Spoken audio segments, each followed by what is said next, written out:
dando autorização, só estou aguardando ver se já vai ser autorizado. Já está autorizado. O requerimento aprovado, requerimento do deputado Paulo Fiorilo, que fez o convite para que o doutor Luiz Felipe Belmonte possa ser ouvido para contribuir na CPI das fake news, que investiga as fake news de 2018 no estado de São Paulo. Eu anuncio aqui a presença do Dr. Luiz Felipe Belmonte, advogado e dono da Casar Investimentos Imobiliários, convidado para participar dos trabalhos dessa CPI, como já disse, com o objetivo de prestar informações de que tenha conhecimento, atendendo requerimento apresentado pelo deputado Paulo Fiorilo. Dr. Luiz Felipe Belmonte, eu agradeço aqui em nome dos deputados a sua presença. Essa CPI já iniciou há alguns meses e nós iniciamos aqui uma fase agora de poder ouvir algumas testemunhas que foram, alguns convidados que foram oficializados para poder contribuir com essa CPI. Quem fez o requerimento foi o deputado Paulo Fiorilo, foi aprovado por unanimidade. E antes de passar a palavra ao deputado Paulo Fiorilo, que já está inscrito para poder perguntar, eu quero desejar um bom dia para o senhor. Se o senhor quiser fazer uma manifestação inicial, antes da gente poder adentrar diretamente as perguntas, a palavra está com o senhor. Eu vou liberar aqui para que o senhor possa fazer uso da palavra. Tá, muito obrigado. Quero, primeiramente, em nome do senhor presidente, cumprimentar todos os integrantes desse douto colegiado e apenas dizer que desconheço qual o objeto específico, apenas sabendo que se trata de uma CPI para apurar fatos relacionados a fake news, e que, na condição de convidado, eu me coloco não só à disposição desse colegiado, dessa comissão, como também me coloco na posição de que falar a verdade, para mim, é uma prática de vida, né? Então, é costumeiro e eu faço com o maior prazer, assim eu tenho feito ao longo dos meus 67 anos, e me coloco à inteira disposição dessa comissão para o que eu puder ser útil.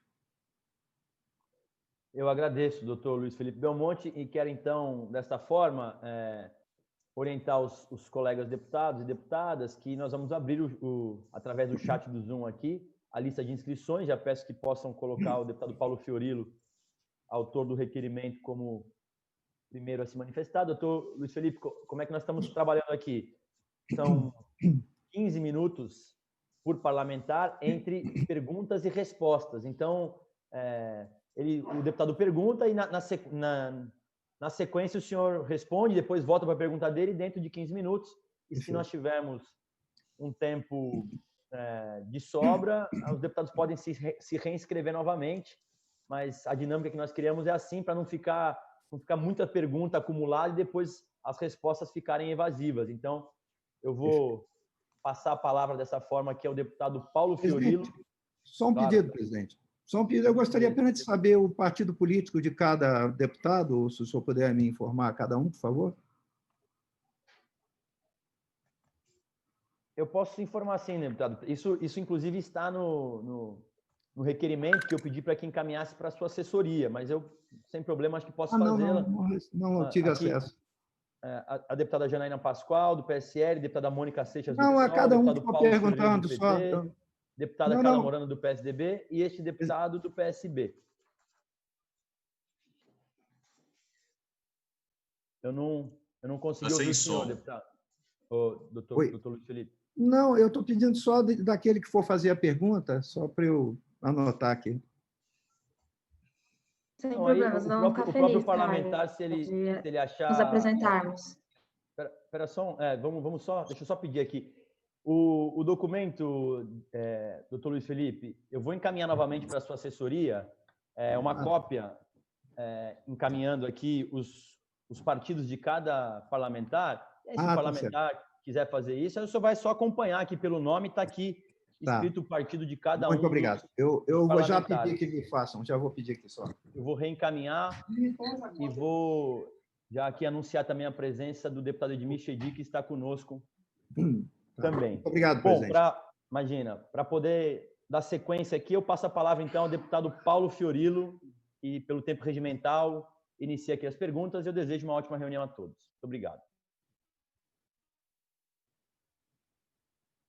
o seu som, deputado Paulo. Vou liberar. Obrigado, senhor presidente. Dr. Luiz Felipe Belmonte, obrigado por ter aceito o convite. O senhor está como convidado para poder ajudar a esclarecer fatos ligados ao tema, ao escopo da CPI, que trata da produção, disseminação de fake news nas eleições de 2018. O senhor já sabe, eu sou do Partido dos Trabalhadores. Eu não sei se o senhor já tinha a informação, mas eu passo para o senhor. Obrigado. Doutor Luiz Felipe, eu queria começar, o deputado Caio já disse, o senhor é advogado e é dono da Casar Investimentos Imobiliários. E o senhor foi candidato na eleição de 2018, correto? Certo. O senhor foi candidato ao Senado como suplente. De que partido? Como primeiro suplente do senador Isalci Lucas, do PSDB. Tanto ele quanto eu, na época, estávamos filiados ao PSDB. E o Isalci foi eleito, portanto, o senhor é o primeiro suplente do senador Isalci que foi eleito. Certo. O senhor não está mais no PSDB? Não, eu me desfilei do PSDB para participar da criação do Partido Aliança pelo Brasil, a pedido do presidente Jair Bolsonaro. Perfeito. O senhor, na eleição de 2018, eu não sei se assim, está claro para o senhor qual é a ideia do nosso convite, tratar da CPI. Como o senhor participou da eleição, talvez o senhor possa nos ajudar, e depois eu vou deixar mais claro o porquê do convite ao senhor. Mas eu queria só aproveitar para o senhor me ajudar aqui. Na eleição de 2018, além de o senhor ser o candidato a primeiro suplente, o senhor também contribuiu financeiramente com candidaturas, correto? Certo, claro. O senhor poderia dizer aqui com quais candidatos ou com quais partidos o senhor contribuiu naquela eleição de 2018? Eu só explicar ao senhor, deputado, primeiramente, o que me levou e por que eu fiz, para ser bem objetivo e sucinto. Eu morava com a minha família na Inglaterra há 8 anos e meio. E de lá eu tenho, na verdade, 7 empresas, atividades esportivas, eu tenho um clube de futebol para fazer um trabalho social, com escolinhas, eu tenho a construtora, tenho agropecuária e tenho atividades diversificadas, procuro gerar empregos também, né? E eu morava lá e tinha meu staff aqui, até que quando foi em 2017, eu e minha esposa resolvemos voltar para o Brasil. O nosso objetivo era contribuir com o país, com a experiência que nós tivemos, inclusive é um país que acredito que o senhor saiba, é um país onde a verdade ela é respeitada, não se tolera a mentira no Reino Unido, e eu acho isso uma coisa muito bonita, que dá muita pujança realmente à cultura britânica, né? E eu, empolgado com isso, procurando contribuir para o Brasil, para o país, voltei ao Brasil em 26 de janeiro de 2018 e para criar um instituto. Nós já vínhamos, na verdade, trabalhando com isso, porque, infelizmente, eu perdi um filho com 2 anos num acidente no Reino Unido, e nós, devido àquela dor fortíssima, né, queríamos criar um instituto para abrigar crianças também e procurar. A gente sabe o que é um pai perder um filho para o tráfico, para as drogas, né? E isso nos motivou, eu e minha esposa, a criarmos um instituto e começamos a fazer esse trabalho com esporte. Qual que é o nome do instituto? Desculpa, o nome. Na verdade, o nome que nós íamos botar era Instituto Arthur Belmonte, que era o nome do nosso filho. Mas nós criamos agora o Clube Real Brasília, que é onde nós fazemos a atividade de escolinhas, e agora estamos criando o Instituto AMPB. A AMPB é o nome as iniciais do meu filho, Arthur Moreno Paro Belmonte, né? Lá na região do Sol Nascente, que é uma região das mais vulneráveis. Ocorre, deputado, quando nós chegamos, eu e minha esposa, aí nós começamos a querer fazer esse trabalho social, devolver um pouco à sociedade aquilo que a sociedade nos proporcionou de benefício, e também esse atendimento às crianças, nós fomos ao local mais carente, ao Sol Nascente, é uma favela considerada a maior favela horizontal da América Latina. E ela fica, por ironia do destino, a 20 quilômetros do Palácio do Planalto e do Congresso Nacional. Quando nós andamos por lá, nós verificamos que a situação era de miséria, a situação era muito mais grave do que a gente imaginava. Talvez até ao longo a falta de destinação adequada dos recursos públicos não permitiu que aquela comunidade recebesse a presença do Estado. E a situação era tão grave que nós entendemos que, diante da situação, era preferível a opção por uma via política, que a gente poderia fazer mais pela população como atividade política do que somente com o Instituto. O Instituto ele continua existindo e nós, então, resolvemos investir politicamente. Optei pela minha esposa como candidata a deputada federal. Em abril, ninguém a conhecia, né? Nós estávamos voltando de 8 anos e meio na Inglaterra e montamos uma equipe muito sólida, muito bem qualificada, e ela, que é uma pessoa muito verdadeira, se o senhor acompanhar a deputada federal Paula Belmonte na CPI do BNDES, o senhor vai ver que é uma pessoa seríssima e verdadeira. E isso tem cativado muito, não só seus colegas do parlamento, como também a sociedade como toda, e ela foi eleita surpreendentemente. Então, como o senhor bem sabe, a formação de um deputado federal, ele precisa de base de apoio, no caso dos estados, um deputado estadual, e no caso aqui dos deputados distritais, que têm seus nichos eleitorais, tanto em áreas de atividade ou em áreas geográficas. Então, nós participamos de um leque amplamente democrático, com candidatos, até eu fui muito atacado por isso, por ter feito uma doação de 10 mil a um candidato do PCdoB.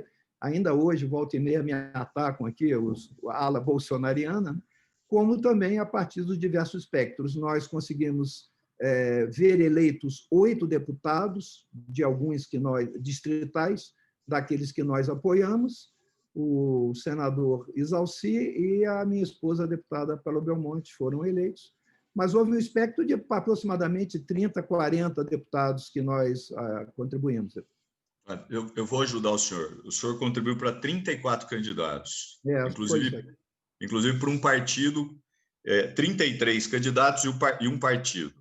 E o senhor já citou o PCdoB, a contribuição para o PCdoB foi de R$30 mil, né? Não foi de 10. E eu não quero, com isso, fazer com que os bolsonaristas ataquem o senhor por mais 20 mil. Só estou aqui mostrando que o senhor, na campanha, teve uma generosidade muito grande. Aliás, queria só me solidarizar com o senhor pela perda do Arthur. Eu também tenho um filho novo, de 7 anos, eu sei o que significa ter um filho, perder um filho, tanto perder dessa forma ou de outras. Mas eu queria voltar aqui. Portanto, na realidade, o que eu percebi é que o senhor não fez doação para a esposa do senhor, correto? Não, para a esposa não, porque ela usou recursos próprios. O senhor fez para os que dobraram com ela. Exato. Né? E também porque nós tivemos um critério, deputado, nós só falamos com pessoas que não tinham mandato e nunca tinham tido.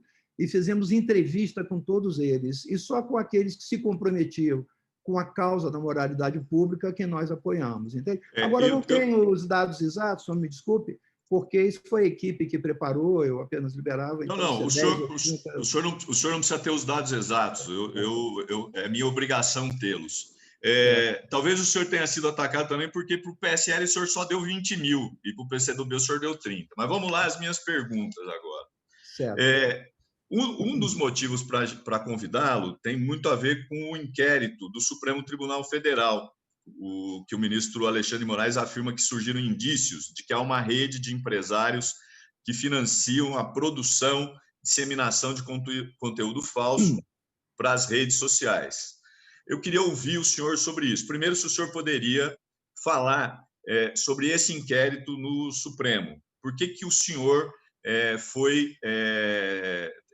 está sendo citado no inquérito? Eu não sei se já foi ouvido ou não. Se o senhor poderia ajudar a gente nesse aspecto. Com o maior prazer, deputado. Primeiramente, me parece, com a devida vênia aí, quero ponderar, que foge um pouco ao escopo da CPI, porque, na verdade, se é a questão da fake news na eleição de 2018, me parece que não haja pertinência temática da questão de financiamento de atos supostamente democráticos, mas não me furtarei ao tema. Né? Não, mas, doutor Felipe, só para a gente fazer aqui a minha pergunta ser mais clara para o senhor. Eu não estou falando de atos antidemocráticos, estou dizendo da produção e disseminação de conteúdo falso nas redes. São fake news. Não estou incluído nisso, deputado. Unicamente na suposição de financiamento de atos democráticos. Eu não estou em CPI de fake news. No inquérito da fake news, eu não fui chamado, nem nada relacionado a isso. Cortou, né? cortou. Unicamente no financiamento, que começou a ocorrer em abril de 2020. Né? Oi. Desculpa, tá senhor, só para a gente registrar. O Claro. senhor não está no inquérito das fake news? Não estou. Eu estou apenas...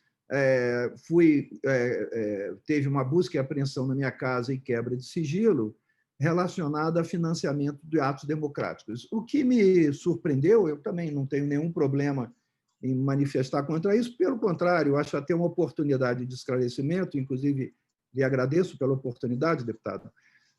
Primeiro, o que coloca, isso eu posso até encaminhar, se se quiser, a alegação do procurador, Humberto Jacques, é de que Luiz Felipe Belmonte, meu nome é citado uma única vez e é o primeiro da lista, dizendo o seguinte: Luiz Felipe Belmonte dos Santos, ele patrocina movimentos de apoio ao presidente, conforme matéria do Estadão. Essa é a declaração. Não juntou a matéria do Estadão. A matéria do Estadão, a entrevista que eu ouvi, eu digo exatamente o seguinte: eu sou, como advogado e amante da legalidade estrita, essa é a entrevista que eu dei ao Estadão, absolutamente contra qualquer tipo de desvio ou desrespeito às instituições do país, cabendo-me não como direito, mas como dever de advogado, trabalhar pelo aprimoramento das instituições. Então, claro que, se houver algo que eu considere impertinente, é mais do que um direito, é um dever meu me pronunciar a respeito daquele tema, como é feito por diversos advogados e juristas no país. Né? E eu falava isso e contra qualquer tipo de ruptura. Então, a matéria nem sequer foi juntada. Então, a fake news aí foi do ministro do procurador Humberto Jacques, que simplesmente colocou uma coisa não verdadeira. E aí, depois disso, só complementando, depois disso, então, eu apresentei minha defesa, posso também encaminhar, onde eu mostro que não há uma linha sequer contra mim. Quer dizer, desde quando eu fazia atos de apoio? É óbvio, se eu estou montando o partido, o senhor sabe, tem que haver 492 mil apoiamentos, é óbvio que eu tenho que fazer reuniões de apoio à criação do partido, que tem o presidente Bolsonaro como presidente. Né? Agora, ontem eu recebi de volta todo o documento apreendido e, até o presente momento, não fui chamado para depor, até porque não deve se ter encontrado nem do que depor. Né? Meu tempo está se esgotando. Eu queria, se a gente pudesse tentar ser objetivo. Bom prazer. Primeiro, eu queria pedir se o senhor pode encaminhar os dois documentos que o senhor fez referência, tanto a defesa do senhor como a parte da acusação que o senhor fez referência. Mas pela oportunidade. Uma coisa é a montagem do partido que o senhor está incumbido. A outra coisa o senhor usou recurso particular do senhor para promover ou para produzir ou para pagar alguém que produzisse fake news, notícias falsas?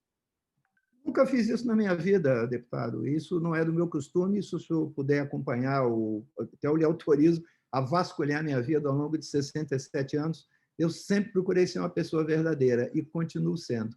Aliás, além dos tem recursos... determinadas...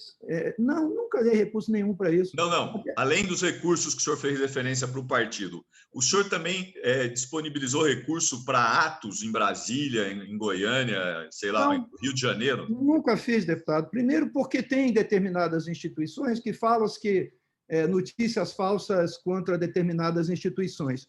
As verdadeiras são pior do que as falsas. Então, eu não teria nem por que falar das falsas se as verdadeiras já incomodam. Né?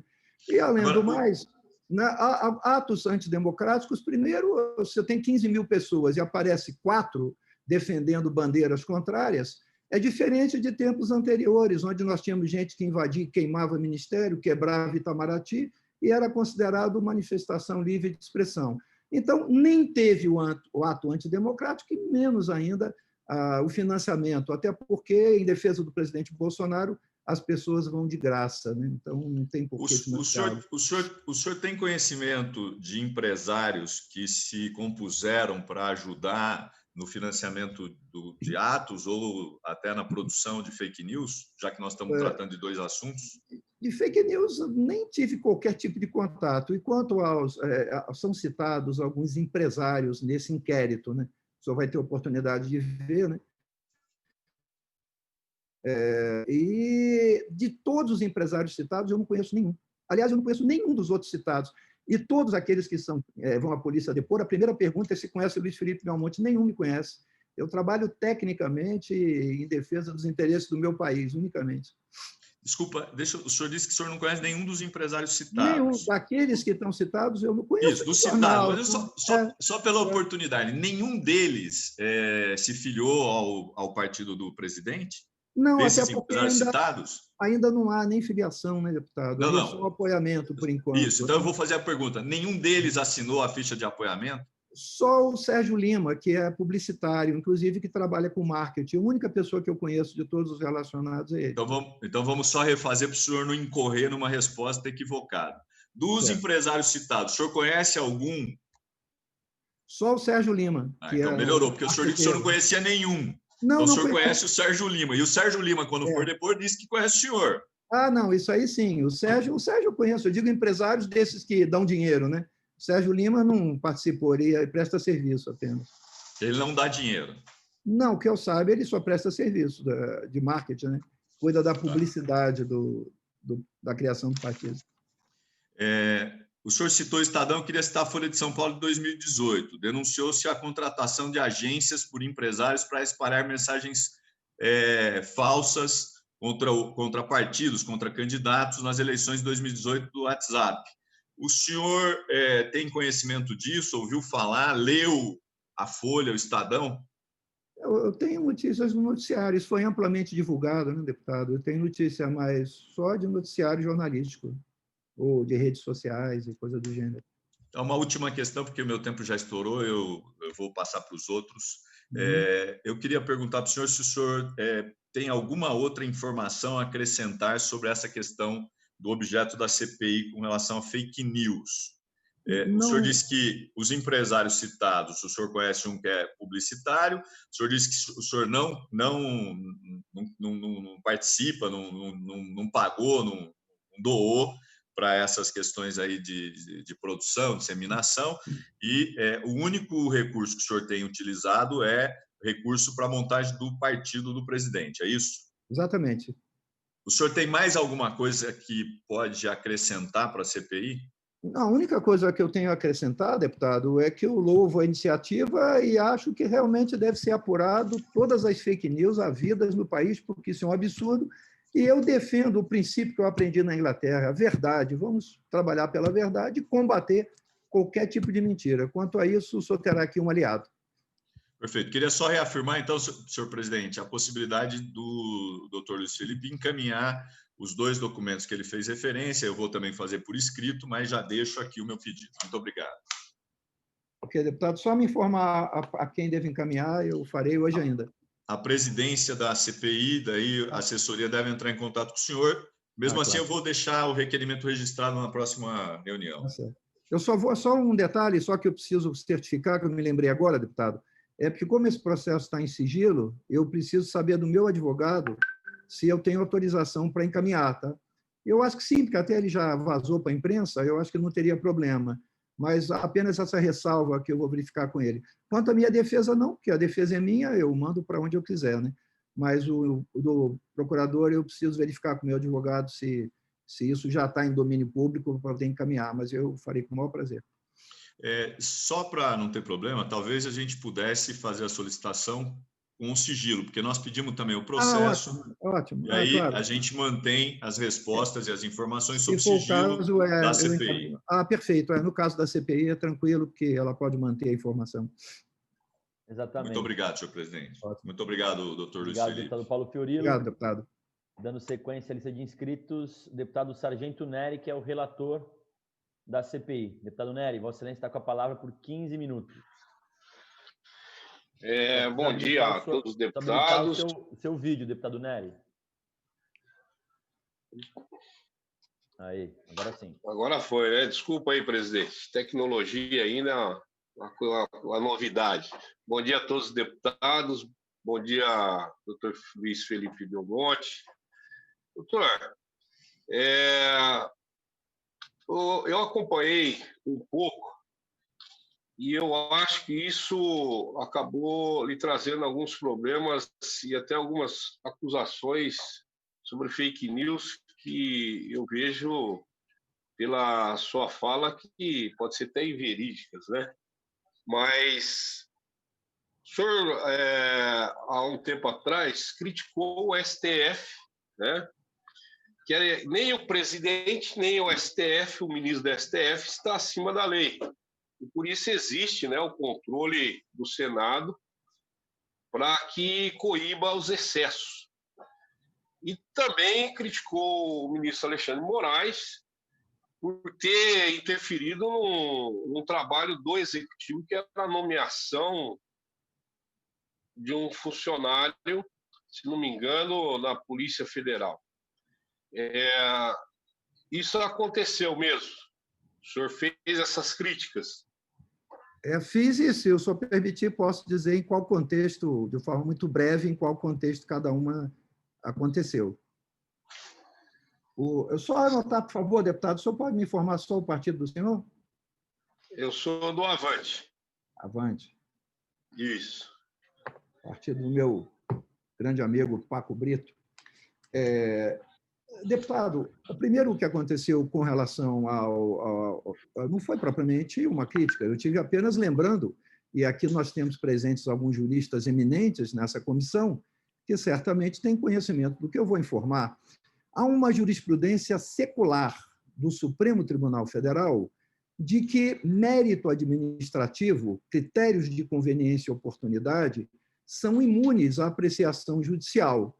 Logo, o que eu falo é que o ministro Alexandre de Moraes violou uma jurisprudência secular do Supremo Tribunal Federal, entende? Porque partir do pressuposto que alguém, no futuro, poderá praticar algum ato antirrepublicano seria um controle prévio de questão atinente a mérito administrativo. E isso é uma inovação no âmbito do judiciário brasileiro, né? E, como bem disse o ministro Alexandre de Moraes quando da sabatina no Senado, quem não quer receber críticas, que não entre para a vida pública.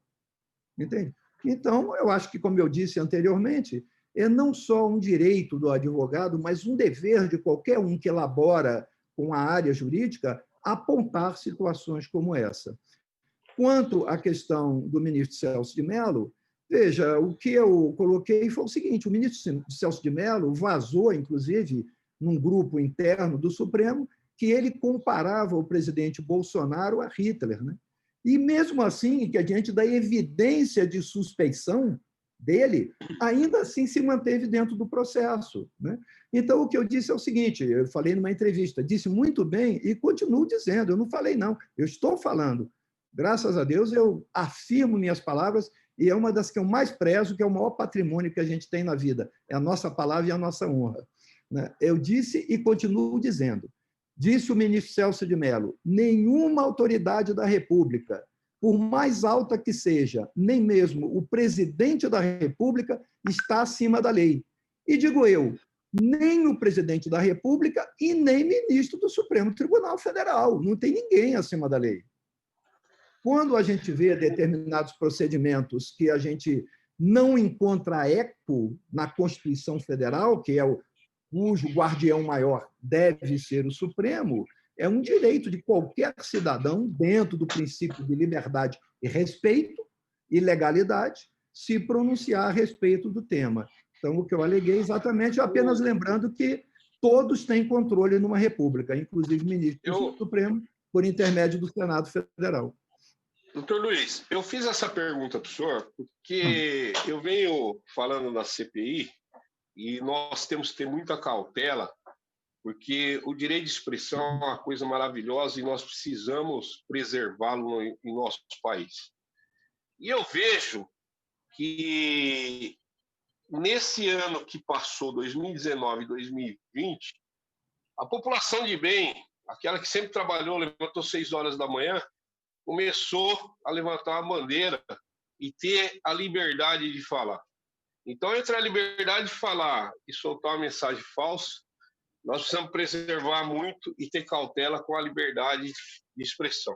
Por isso que eu pontuei essa fala do senhor.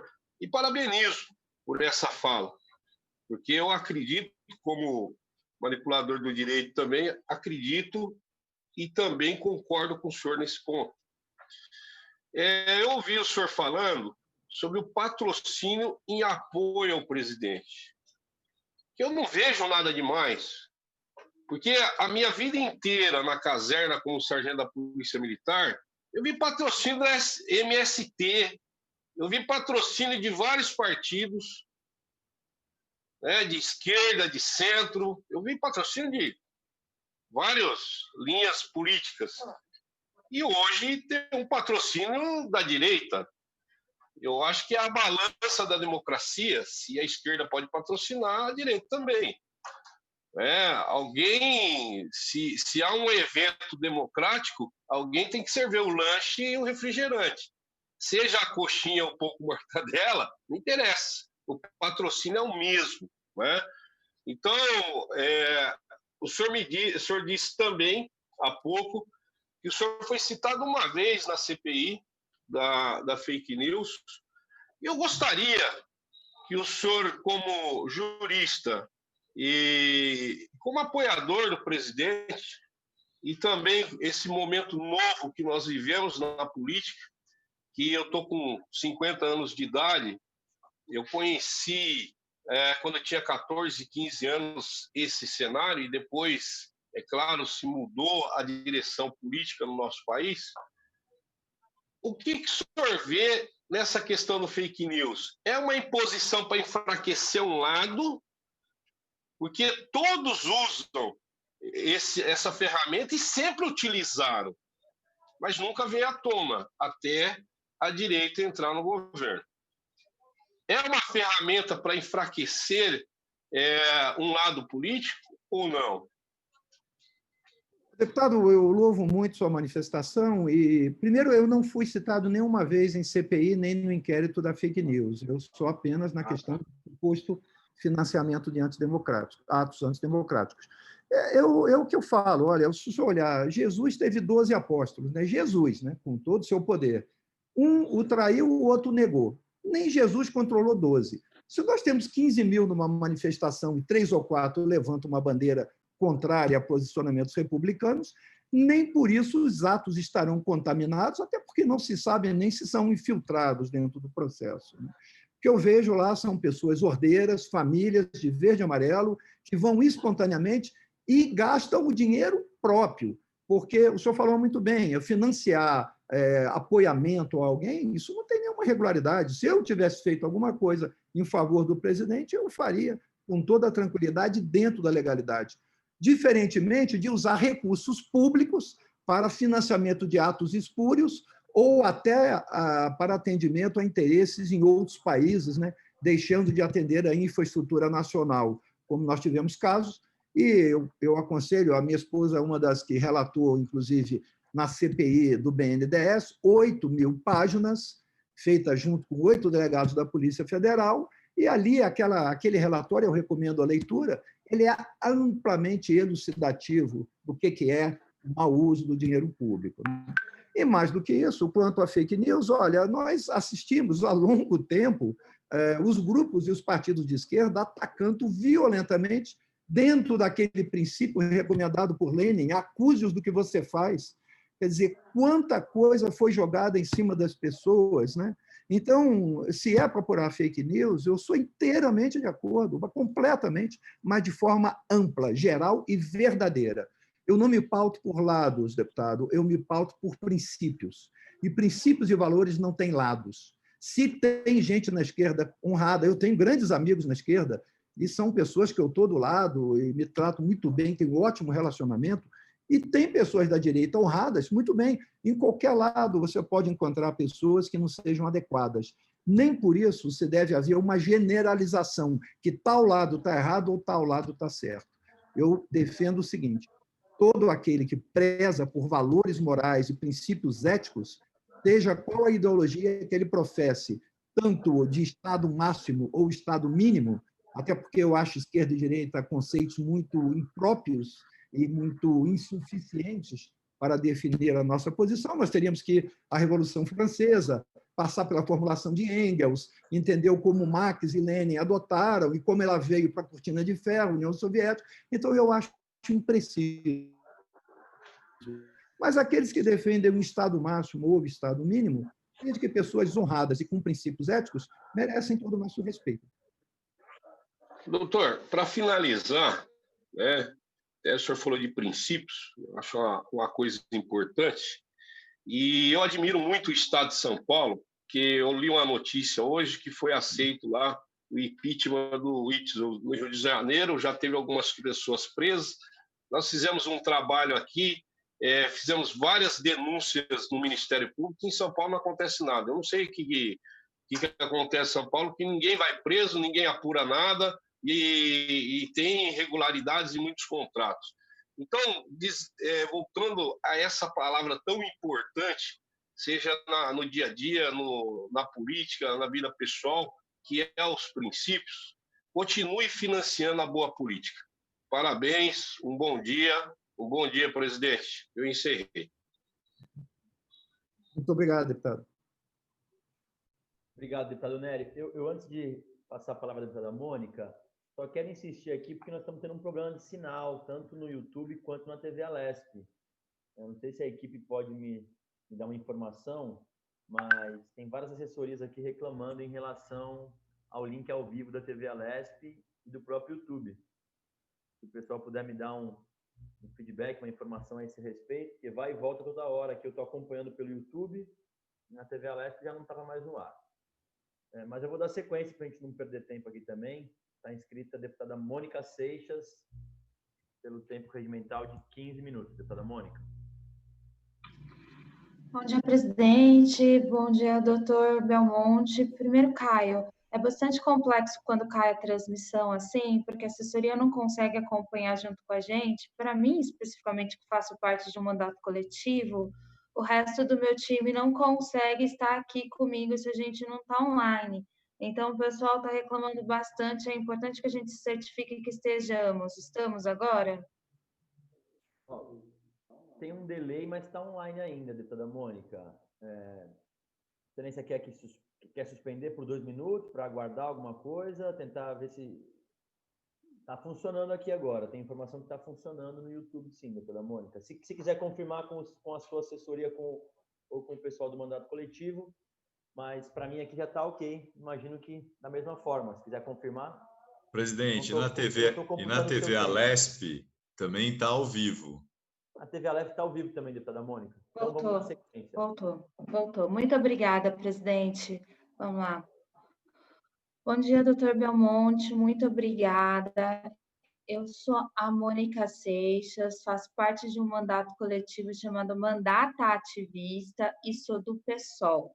Muito obrigada pela sua presença aqui hoje com a gente. Primeiro, eu gostaria de perguntar, o Paulo contou um pouco da sua trajetória, o senhor também, de como o senhor é solidário e benevolente durante as campanhas eleitorais. Eu quero saber também se o senhor patrocina, financia sites, blogueiros ou veículos de comunicação. Deputada, se tiver que financiar algum, será o meu próprio assinado por mim. Eu não tenho financiamento. Para dizer que eu não tenho, eu contribuo com um valor pequeno mensal com uma pessoa que nos auxiliou muito na campanha, que chama-se Delmo Menezes, que é uma pessoa que trabalha muito com relação à área de saúde. Ele não é propriamente de lados nem de partidos, né? Mas isso é uma contribuição em tom de amizade e consideração ao trabalho que ele faz com relação ao noticiário da saúde. Ele tem um noticiário sobre saúde? Ele é ligado à área de saúde e à área política também, né? É a única pessoa, eu faço uma contribuição pequena mensal. Agora, quanto a sites e outros e tudo, nunca tive qualquer interesse. Caso eu tenha interesse em fazer, eu farei o meu próprio e assinarei o que eu falar. As suas empresas costumam acessar e usar o Google Ads e tem direcionamento sobre os veículos em quais na qual os senhores publicam? Não, eu faço tudo, deputada, eu faço tudo e quando eu me pronuncio nas redes, eu faço nas minhas redes e eventuais promoções unicamente das minhas redes, eu faço tudo como pessoa física. O senhor já contratou agência de comunicação, de disparo em massa, seja para a sua campanha, seja para a campanha da sua esposa, seja para a Aliança pelo Brasil, mas o senhor já se utilizou desse tipo de serviço? Conhece? Não sei nem como fazer, nem tenho interesse nesse tipo de atividade. Eu ainda, primeiro eu quero só esclarecer, deputada, que essa vez foi a minha primeira experiência política pelo motivo que já declinei, né? Eu não tinha isso anteriormente, mas nunca tive essa questão de patrocínio em massa, mesmo na campanha nossa aqui, a gente não se valeu disso, apenas a gente usou o canal do YouTube para fazer pronunciamentos, mandava em redes de forma normal, mas tudo questões absolutamente pessoais, entende? O nosso nome diretamente. Sobre os atos do inquérito tidos como antidemocráticos, o senhor chegou a contribuir economicamente para aluguéis de caminhões, para contratações de aparelhos, para a compra de lanches, como disse o Nery? O senhor foi solidário com a organização dos atos também? Não, até uma vez uma pessoa me pediu R$7.000 para alugar um ônibus, uma vez, já agora mais recentemente. E eu perguntei primeiro o seguinte, para ligar um caminhão, né? Então eu perguntei primeiro para quê? Inclusive está registrado lá no meu telefone, a Polícia Federal teve acesso, né? Eu perguntei para quê? Eu digo, não, para poder levar as autoridades que vão falar no pronunciamento. Eu digo, quais autoridades? Quais estarão presentes? Vão estar presentes o presidente da República, o general Heleno e a ministra Damares, né? E eu disse, olha, para essas pessoas não é preciso caminhão, eles falam, eles têm púlpito, eles falam do dele. E não financiei nada, entende? Quanto à alimentação, menos ainda, tá? Menos ainda, porque a alimentação cada um leva de casa lá, ou já vai de barriga cheia. As manifestações em apoio ao presidente, não há esse tipo de financiamento de alimentação. O senhor só foi solicitado para manifestações, para auxílio financeiro, para manifestações em apoio ao presidente? Não, nem isso aí eu tenho feito financiamento. O que eu tenho utilizado de recursos, muitas das vezes, é relativo ao partido, né? Às vezes, a gente, por exemplo, eu contribuía no dia do lançamento do partido, a gente tem que preparar uma equipe para lançamento de fichas do sistema. Qualquer coisa que eu faça de financiamento hoje é relacionado exclusivamente ao financiamento do partido, à realização do partido, até porque nós não temos receitas e dependemos de doações de pessoas que se disponham a fazê-lo, né? Então, todos os recursos em atividade política hoje são exclusivamente com relação à criação do partido, que é o meu compromisso com o presidente de entregá-lo pronto. Eu e de outros, claro, que ninguém faz nada sozinho, né? Tá. O senhor muito provavelmente está aqui, o senhor deve saber, porque a gente tem pouco acesso ao inquérito que está tramitando agora no STF, o senhor mesmo sabe que ele é sigiloso, mas o senhor é citado pela imprensa e foi objeto de buscas na sua casa, enfim, na sua empresa, no seu escritório de advocacia, mais especificamente. Por participação e financiamento de atos tidos pelo STF como antidemocráticos. Se o senhor não financiou, o senhor foi. Também tem notícias do Estadão que o senhor esteve em atos em Brasília, alvos dessa investigação tidos como antidemocráticos. O senhor concorda com essa argumentação de que a manifestação contra instituições democráticas, majoritariamente nos atos, e aí, de novo, eu vou perguntar, para esses atos em que o senhor foi citado como presentes no Estadão, o senhor só foi como cidadão porque ao jornal o senhor disse que ajudou a organizar como cidadão também. Quando o senhor ajudou a organizar, se o senhor confirma, foi só a organização, essa organização envolve recursos financeiros? esclareço com o maior prazer, deputada. Eu tive uma única vez, até porque eu, como 67 anos e tendo uma esposa que é super zelosa, e eu concordo, estava dedicando a colocar em dia uma série de coisas de trabalho pessoal. E eu fui uma única vez, se não me engano, antes daquela movimentação que teve no Forte Apache, né, que foi quando a primeira vez que apresentaram, teve uma anterior, acho que no começo, antes de abril, né? E eu fui chamado pelo pessoal pelo seguinte: como eu estou organizando o partido, todos os movimentos de direita me procuram. Eu acabei me tornando, eu sou vice-presidente do partido do presidente, onde tem um presidente que governa o país e eu, né? Então, é natural que as pessoas procurem por mim, e do Brasil inteiro. E quando os grupos resolveram se reunir para fazer uma carreata em defesa da economia, que o princípio era o seguinte: saúde é importante, economia também. Então, o que eles pregavam era também haver um equilíbrio, o que, aliás, hoje é reconhecido pelo OMS, né? Hoje a OMS admite que realmente as coisas têm que andar juntas, e a própria realidade do dia a dia assim o demonstra, né? E esse era o motivo de fazer uma carreata, né? Isso foi a primeira vez, antes desse evento, que eu estive. Então, eu reuni, coloquei em contato as pessoas uns com os outros e falei: se organizem, porque eu estou aqui em quarentena, a recomendação aí da minha família, e eu não vou participar diretamente. E assim coloquei em contato os grupos, vieram algumas pessoas de outros estados e fizeram a primeira carreata. Nesse segundo movimento, que foi esse que eu participei, eu estava na minha casa acompanhando pelas redes, né? O pessoal filma, hoje em dia tudo é em tempo presente, né? E me mandaram, e um grupo, tinha muitas pessoas vindo de outros estados, e me pediram para eu ir lá porque as pessoas queriam me conhecer pessoalmente, né? Então eu fui, eu fiquei por 20 minutos, fiz um pronunciamento, e meu pronunciamento foi exatamente defendendo que não se poderia usar o precedente do caso do Lula, que houve um impedimento de posse, porque ali havia um clássico caso de desvio de finalidade confessado, inclusive pelo vazamento, até não absolutamente legal, que foi feito do pronunciamento lá de que era para entregar o documento, né? E dizendo que isso não se comparava à situação do Ramagem, que ali era violação do precedente do Supremo. Fiz um pronunciamento muito rápido e voltei para minha casa. Foi a minha única participação direta nos atos democráticos, onde eventualmente alguém poderia fazer algum pronunciamento bem menos pesado do que incendiar ministérios, quebrar o Itamaraty, ou invadir laboratórios e queimá-los todos, ou ocupar a terra dos outros. Ou seja, aquilo que a lei permite, nós estamos fazendo. Tá, tudo bem.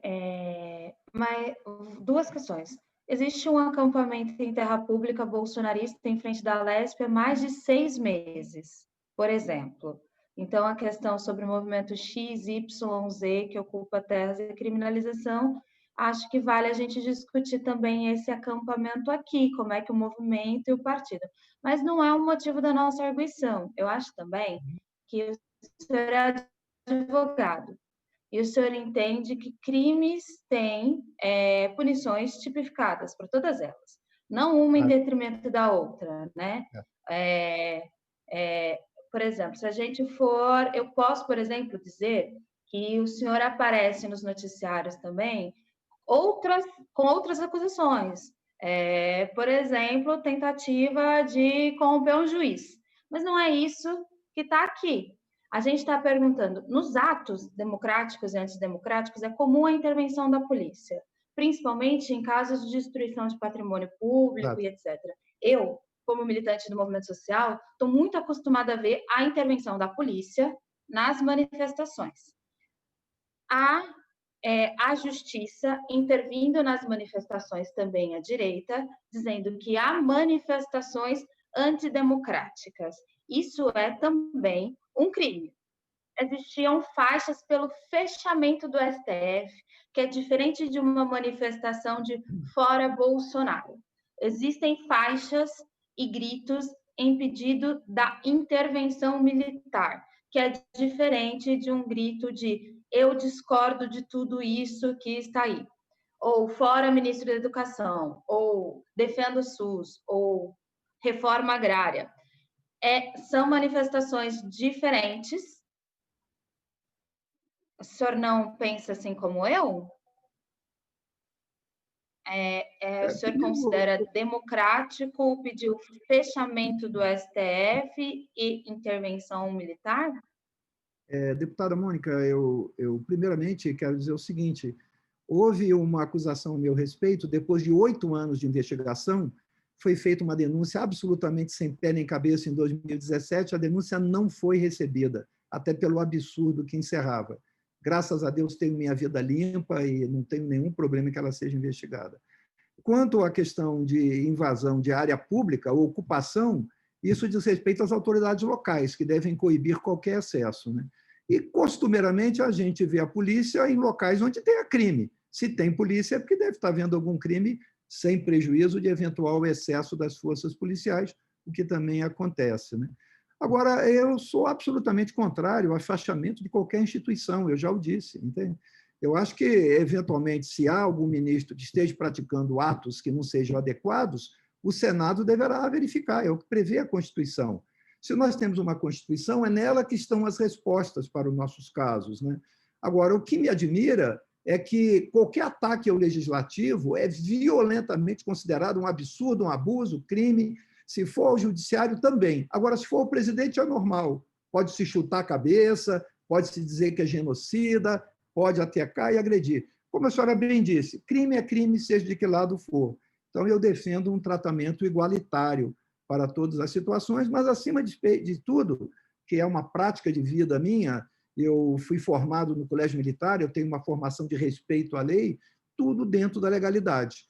Se a senhora fala em intervenção militar, ela é possível? Dentro dos limites constitucionais, sim, desde que solicitado por algum dos poderes da República, nas hipóteses previstas na Constituição. Agora, se a senhora me pergunta, há alguma viabilidade disso no momento presente? Eu digo, nenhuma. As instituições estão funcionando normalmente, não há nada que justifique uma atitude dessas, né? E eu acho que não há intervenção militar, não é isso. Se trata da garantia da lei e da ordem, como houve, por exemplo, no Rio de Janeiro, recentemente. São casos muito pontuais que a Constituição prevê. E isso não diz respeito ao funcionamento do Supremo Tribunal Federal. O Supremo Tribunal Federal ele tem a forma de controle da eventual excesso ou desvio de algum integrante seu, que é a previsão constitucional de verificação de impeachment pelo Senado Federal. Então, isso só poderia ocorrer nessa hipótese, né? Então, eu continuo dizendo que sou contra fechamento de Supremo, fechamento de Congresso, tem que fechar nada. Apenas nós louvamos que as instituições funcionem adequadamente e que os integrantes de cada instituição honrem cada vez mais o mandato que lhe é outorgado pela parte do eleitorado que lhe entrega o mandato. Entende? Então, eu vejo absolutamente justo a senhora defender as bandeiras que defende, porque a senhora é porta-voz e mandatária de seus eleitores, e eu recebo e vejo isso com o maior respeito. Para concluir, deputada Mônica. Obrigada. Eu já concluí, presidente. Obrigada. Ok, dando sequência, então, passa a palavra à deputada Janaína Pascoal. Vossa Excelência tem a palavra. Muito obrigada, senhor presidente. Cumprimento Vossa Excelência, os demais colegas que compõem a comissão. Cumprimento também o doutor Belmonte, agradecendo o fato dele ter aceitado o nosso convite. Externo aqui também a minha solidariedade, os meus sentimentos pela perda do pequeno Arthur, né, que esteja iluminado onde estiver. E cumprimento também pelos trabalhos sociais dele, da esposa, sempre importante reconhecer essas iniciativas.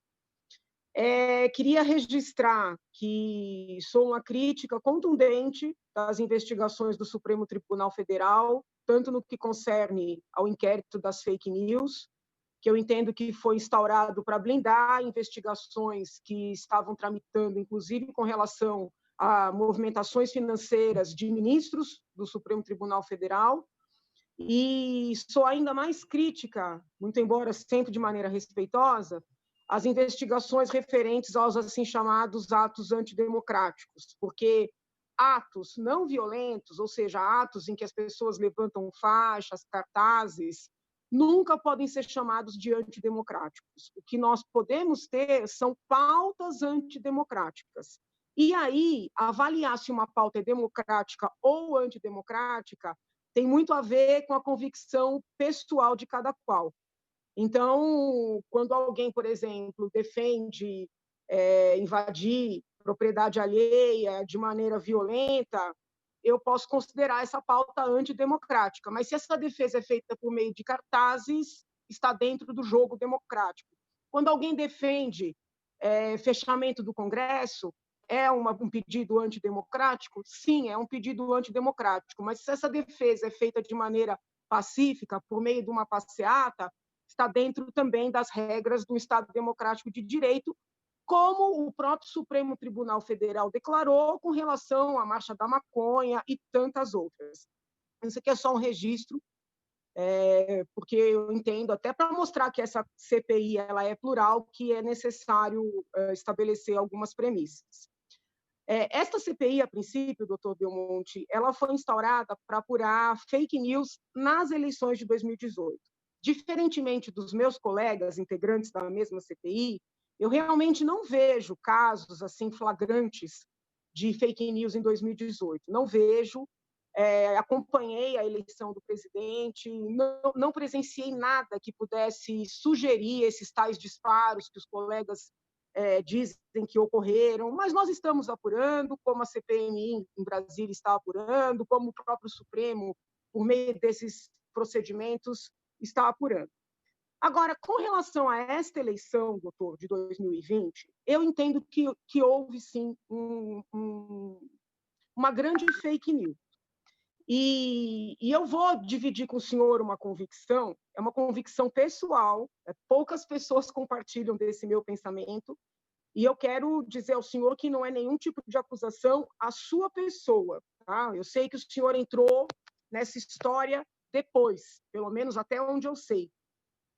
Eu entendo, doutor, que a maior fake news, né, envolvendo as eleições de 2020 foi a falácia, desculpe utilizar essa terminologia, mas é assim que eu vejo, de que o Aliança estaria pronto para estas eleições. O senhor é advogado, eu sou advogada, eu estou afastada da advocacia para exercer assim, dedicação integral ao meu mandato, mas mesmo as pessoas que não são da área eleitoral, eu não sei dizer se o senhor qualquer pessoa que tem um mínimo de noção de direito sabe que seria impossível, doutor, criar uma aliança nesse curto espaço de tempo. E a contundência, né, com que se propagou, né, a falsa notícia de que o Aliança seria formado para as eleições de 2020 foi algo que me chamou muito a atenção. E essa fake news, doutor, eu não tenho dúvida, favoreceu os partidos que desde sempre estão no poder. E se eu tivesse que apontar e faço aqui com todo respeito à colega Carla, que é amiga de todos nós aqui, mas se eu tivesse que apontar um partido que se beneficiou, esse partido foi o PSDB. Porque o PSDB é um partido muito forte, né, que já tem muitos prefeitos, e o PSL, que foi o partido que acolheu o presidente Bolsonaro, para 2020 era a maior potência. Né? O PSL tinha todos os nomes da direita, né? Os mais à direita, os menos à direita, mas de direita, o centro-direita. Então, assim, os nomes, né, que surgiram em 2018, na sua maioria, estavam no PSL. Aí, de repente, surge uma briga, que até hoje ninguém sabe exatamente o que foi que aconteceu, e convencem o presidente de que ele consegue, para 2020, formar o Partido Aliança. Eu sei que muita gente acha, doutor, que o presidente criou essa estratégia, sabendo que seria impossível, para fugir de ter que apoiar pessoas que ele não conhecia de maneira suficiente. Mas, até por conhecer o presidente, eu acredito verdadeiramente que ele foi enganado. Né? Eu acredito que o presidente foi enganado E eu não acho que foi algo feito assim por inocência. Né? Eu não creio que foi algo feito por inocência. Né? Eu acho que foi muito valioso em todos os sentidos para as forças de sempre rachar o PSL, criar a ficção, a grande fake news de que o Aliança estaria pronto, deixar as pessoas que apoiaram o presidente para 2018 absolutamente órfãs. E eu não estou falando de mim, estou falando daquelas pessoas comuns que abraçaram a candidatura dele, que fizeram a campanha dele na raça, pessoas que haviam pensado em sair a prefeito na sua cidade, prefeita, vereador, vereadora, pessoas que ficaram divididas quando ele saiu, né, que começaram a ser chamadas de traidoras quando diziam que iam ficar no PSL, que foram forçadas a sair do PSL sem terem para onde ir, pessoas que tiveram o seu futuro político, pelo menos para 2020, absolutamente aniquilado. Até onde eu pude constatar, o senhor entrou depois. Né? Primeiro se criou a fake news do Aliança, aí o senhor entrou depois. Mas eu gostaria, se o senhor pudesse, de falar um pouco dos bastidores disso, sabe? Quem criou essa história? O senhor acreditou que seria possível criar essa aliança? O senhor não concorda que isso só beneficiou os partidos de sempre, em especial o PSDB?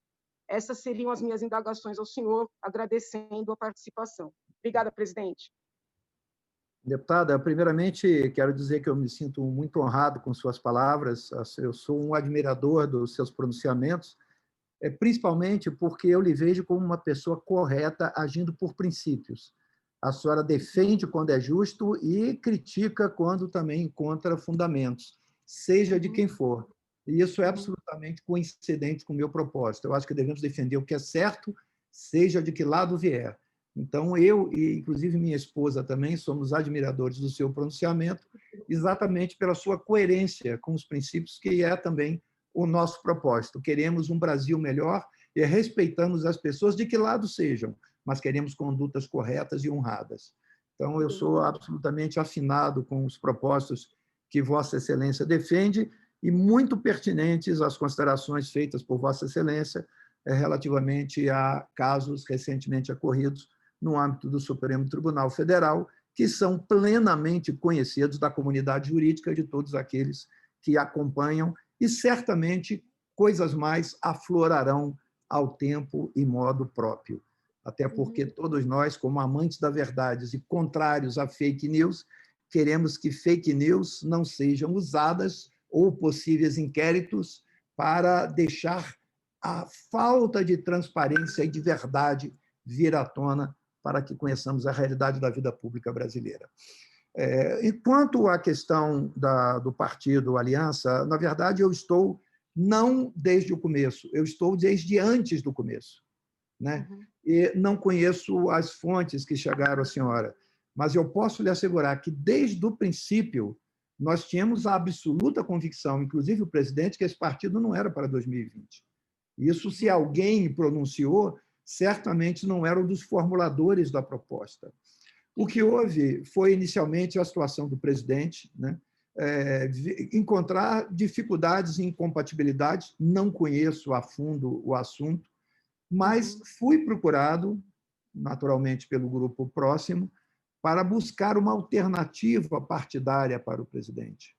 Inclusive, cheguei a ter contato com alguns partidos buscando alternativas, né? Mas o presidente é o presidente da República, é natural que ele queira um partido que ele tenha influência, que ele possa ter um certo controle do processo, né? E não só o presidente da República, como a popularidade que ele tem, o peso político que ele representa, até porque, por mais atacado que seja, o que se verifica é um governo que, em 20 meses, não se tem notícia de corrupção nem no governo e nem nas estatais, que chegaram a dar prejuízo de 50 bilhões em 2015 e hoje ostentam um lucro de 75 bilhões, o que induz a que 125 bilhões saíam por ralos muito bem identificados, inclusive no relatório da comissão da CPI do BNDES, a que eu me referi recentemente. Né? Inclusive, seria muito interessante a leitura né? Houve questões políticas, alguns indiciamentos não foram aceitos, mas os documentos foram entregues ao Ministério Público Federal e ao Ministro da Justiça e à Polícia Federal. Certamente espero que estejam sendo de proveito. Mas o que aconteceu é que eu percebi e notei que todos os partidos que eu procurei, eles tinham pessoas muito encasteladas dentro de posições, né? A ponto de dizer, mas eu sou presidente do partido, eu vou ser vice. Eu digo, sim, vai ser vice do presidente da República, serve? Não, é porque eu não quero perder meu lugar. Eu sei que, resumindo, para não me alongar muito, eu disse assim, eu passei a seguinte mensagem, olha, se o presidente quer um partido para ele comandar por tudo que eu tenho conversado, é ele que cria o dele, porque seria muito difícil criar um partido. Agora, o presidente tem apoiamento aí de 10 milhões em redes sociais, ele estala um dedo, vai vir muito apoio. Para mim é difícil, para ele é fácil. Então, assim foi feito.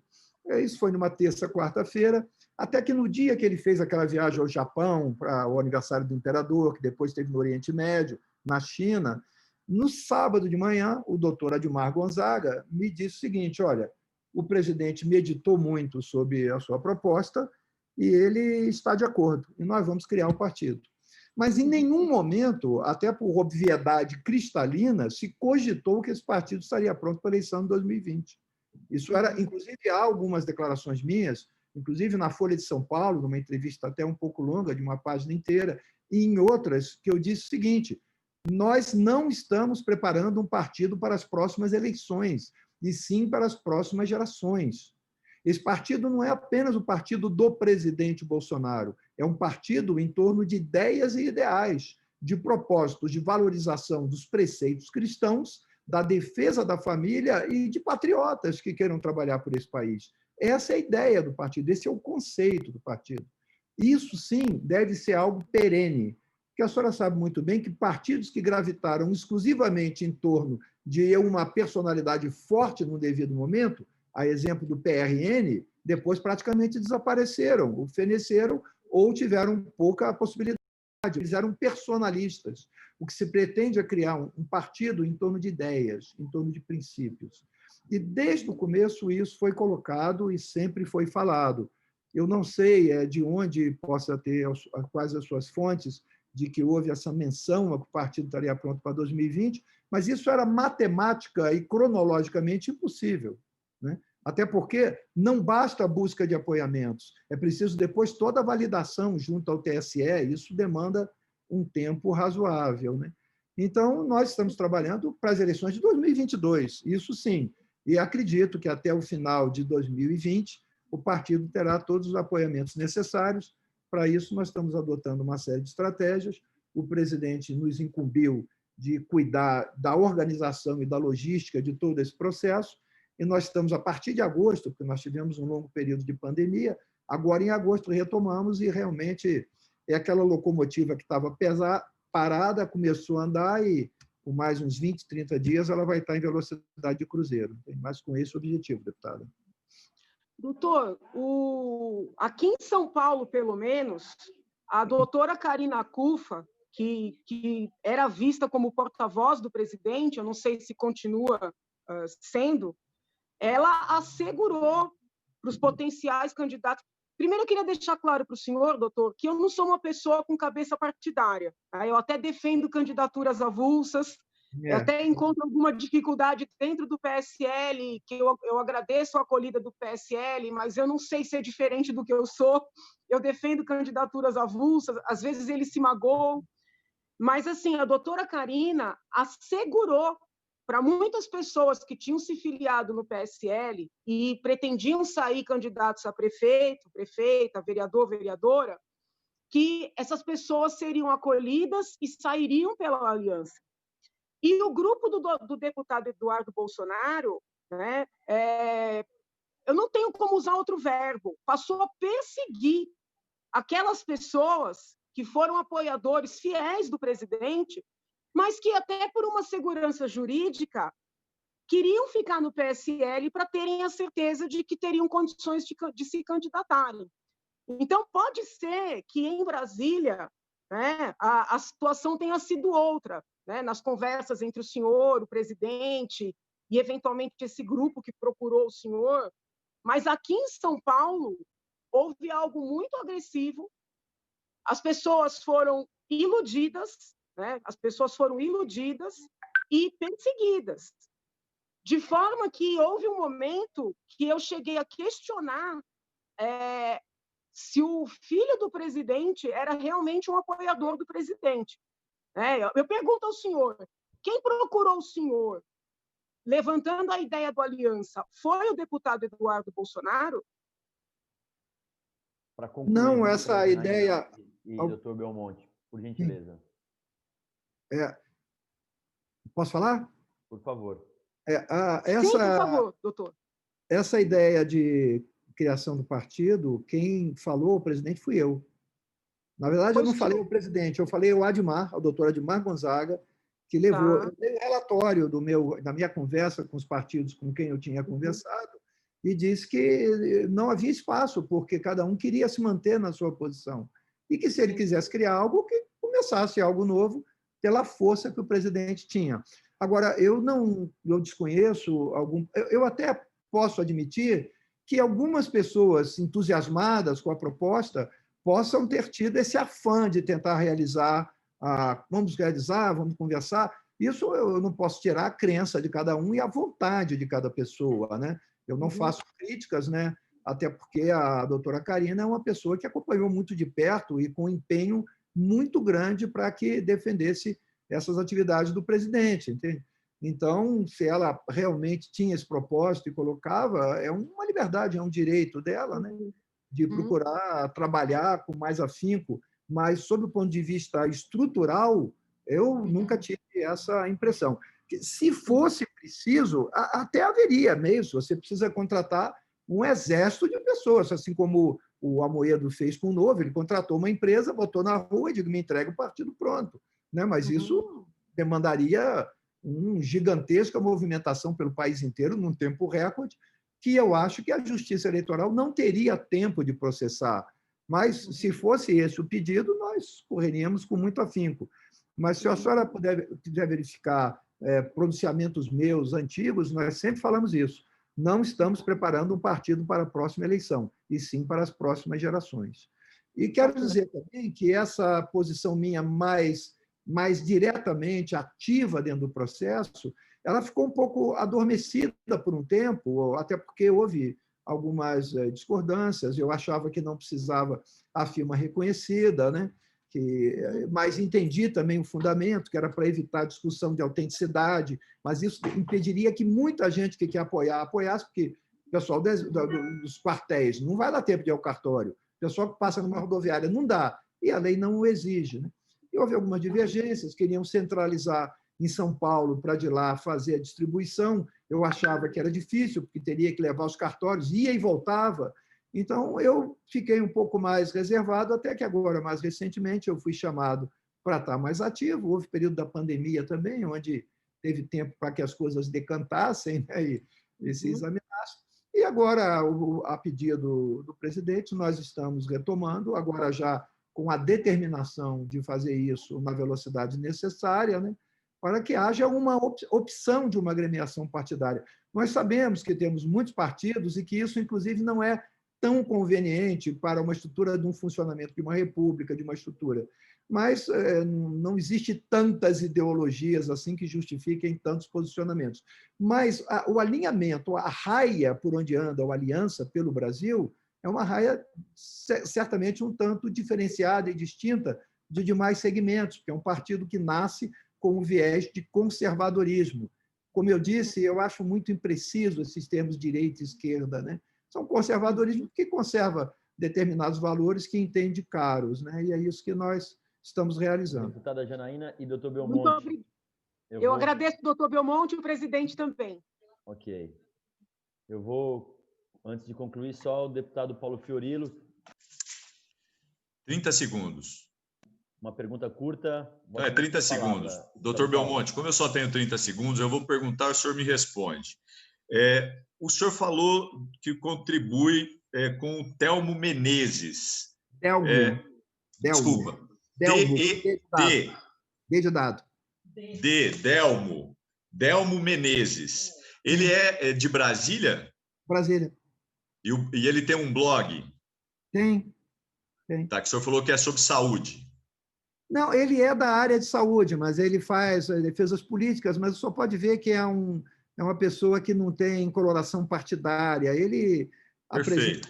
Não, era só para esclarecer. Em seguida, nos meus 30 segundos, eu vou perguntar, se o senhor puder responder, para não ter dúvida. Sobre os empresários. Luciano Hang, o senhor conhece?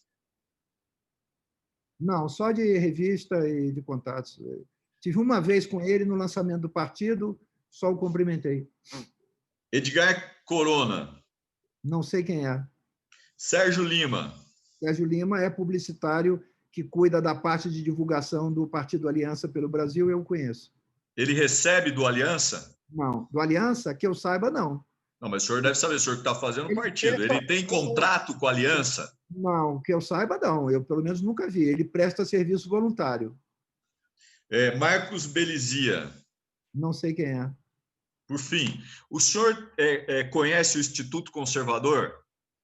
Também não. O senhor, em algum momento, a sua empresa contribuiu com o Instituto? O senhor tem... Não, eu não sei nem quem é. Eu nunca tive nenhum contato. Estou ouvindo agora o senhor falar. Tá, o senhor não conhece. É como o senhor disse do partido, que o senhor contou aí a formação, é um partido conservador. Eu sei que talvez o senhor pudesse conhecer o Instituto Conservador. Muito obrigado, senhor presidente. Eu tenho sido procurado, deputado, por muitos setores aí conservadores, mas eu não tenho nenhuma lembrança desse instituto ter me procurado, tá? Agora, o senhor conhece o deputado Douglas Garcia? Para concluir, deputado Paulo Fiorino. É que ele deu uma resposta que eu preciso só terminar, só para terminar. O senhor conhece o deputado Douglas? Tenho a impressão de já ter ouvido o nome, mas não o conheço, não, deputado. Ok, muito obrigado. Deputada Carla, Vossa Excelência... Pela ordem, presidente. Eu gostaria de fazer só uma pergunta, a maior parte já foi esclarecido aí com a pergunta dos colegas. Eu gostaria de fazer uma... bem rapidinho também, para o doutor Luiz Felipe Belmonte. Bom dia, doutor Luiz. A minha pergunta o senhor aqui colocou que fez doações para políticos que concorreram nas eleições aí de 2018, correto? O senhor tem conhecimento se o valor doado foi utilizado para fake news? Porque até você faz a doação e você não sabe para onde ele está sendo utilizado. O senhor tem conhecimento de algum? Olha, deputada, aqui no Distrito Federal, a gente não teve isso na campanha distrital, não se teve notícia. Geralmente, a atividade aqui era muito relacionada a deslocamento, a produção de material publicitário diretamente, né? Eu não conheço. O que eu defendi, eu insisto e agradeço a oportunidade do esclarecimento, é que eu sou um defensor, eu não sou um defensor da nova política, eu sou um defensor da velha política.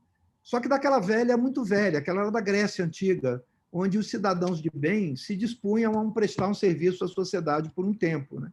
E nós procuramos essas pessoas, nós fizemos uma peneira de pessoas que pelo menos procurarmos examinar a vida pregressa, conversar sobre qual o objetivo da entrada na política, se combinava com o nosso objetivo, que era de trazer referências sérias, né? Referências honradas, né? E acredito que de todos aqueles que nós participamos, eles honraram esse compromisso, como aqueles que lograram êxito têm procurado fazer também no desenvolvimento da vida política. Mas no Distrito Federal eu não tive notícia, pelo menos não de forma muito adensada, desse tipo de procedimentos. Houve um pouco nas eleições majoritárias, né, para governador, só sabe que governador, às vezes, os ataques são mais ferrenhos, né, um pouco, mas a nível da que nós tratamos, que foi de apoiamento de deputados distritais, não. Então, nós não olhamos muito siglas partidárias, nós olhamos muito, procuramos olhar o coração e a intenção com que cada um procurava trabalhar. E aquelas pessoas que nós sentimos afinados.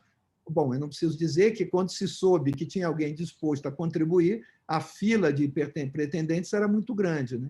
E nós fizemos uma peneira bastante considerável, foram milhares de candidatos, não que eu recebesse todos eles, mas muitos nos procuraram e alguns nós entendemos que não estavam afinados com o nosso propósito. Então, eu não fiz a fiscalização de como cada um usou o dinheiro, até porque eles prestaram conta à Justiça Eleitoral, mas não tenho notícia de que isso tenha ocorrido com qualquer um deles. Ok, muito obrigada.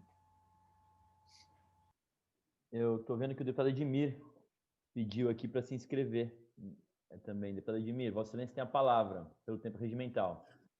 Olá, senhor presidente, em nome do deputado Caio França, senhoras e senhores deputados. Estou de máscara aqui porque estou entrando no palácio, tem uma reunião aqui. Mas gostaria de cumprimentar o doutor Luiz Felipe Belmonte e só perguntar a ele, cumprimentá-lo, parabenizá-lo pelo seu trabalho, pelas suas convicções, e perguntar o seguinte: de que forma ele pode contribuir com essa CPI e como nós podemos tentar minimizar os fake news, né? Para que a rede social possa realmente ser utilizada de uma forma importante de informação, de que as pessoas tenham confiança naquilo que vem na rede social. Muito obrigado. Só essa pergunta e agradecer pela sua presença e cumprimentar as senhoras e senhores deputados. Muito obrigado, deputado Edmir. Em primeiro lugar, como eu disse, eu sou um defensor da verdade, realmente, a verdade acima de tudo. Eu acho que isso é importante, né? E, infelizmente, não obstante muitas pessoas honradas participem da vida política brasileira, nós temos algumas notícias verdadeiras que são piores que as falsas, entende? Então, eu acho que as verdadeiras já são suficientes, né? Eu realmente entendo que a tentativa de utilização de informações falsas para ludibriar a opinião pública, ela mereça ser coibida de forma veemente.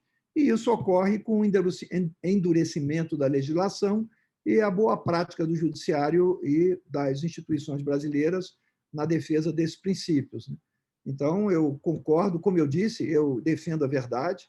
Inclusive, uma coisa que eu aprendi muito bonita lá na Inglaterra, deputado, quero dar um exemplo, inclusive uma proposta aí à Câmara, à Assembleia, né, que a Assembleia possa avaliar, e o nosso Legislativo.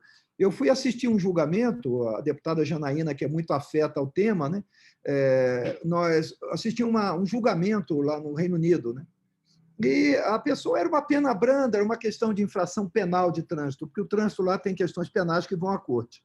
E a pessoa foi acusada, aqui como no Brasil. Aqui no Brasil nós temos o princípio: o réu não é obrigado a produzir prova contra ele e ele parte do princípio que ele vai mentir.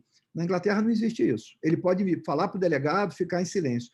Quando ele chega na frente do Estado, ele é acusado e a primeira pergunta: o senhor é culpado ou inocente? Se for preciso utilizar todo o aparato do Estado para provar que ele diz que é inocente e que ele está mentindo, a pena dele é decuplicada, é 10 vezes, porque ele mentiu perante a corte. Eu acho que é muito feio mentir, e mentir perante as instituições do país mais ainda. Entende? Então, eu entendo que realmente a verdade deve prevalecer em todos os pontos. Inclusive na nossa atividade política, se nós nos comprometemos com o nosso eleitorado e recebemos um mandato para cumprir aquilo que nós nos comprometemos, entendo também que nós devemos ser verdadeiros com o nosso eleitorado. Por isso, eu sou realmente uma pessoa que entendo que deva ser combatido e parabenizo Vossa Excelência por estar empenhado também no combate à falsidade, seja de que forma for, tanto de notícias como de condutas. Muito obrigado. Obrigado pela explanação. Obrigado, senhor presidente. Agradeço, deputado Edmir, agradeço a participação de Vossa Excelência. Dessa forma, doutor Belmonte, a gente conclui aqui a lista de inscritos. Está conosco também o deputado Thiago Auríquio, que eu não tinha anunciado a presença, mas já está conosco há algum tempo. Doutor Belmonte, dessa forma, a gente conclui aqui a lista de inscritos.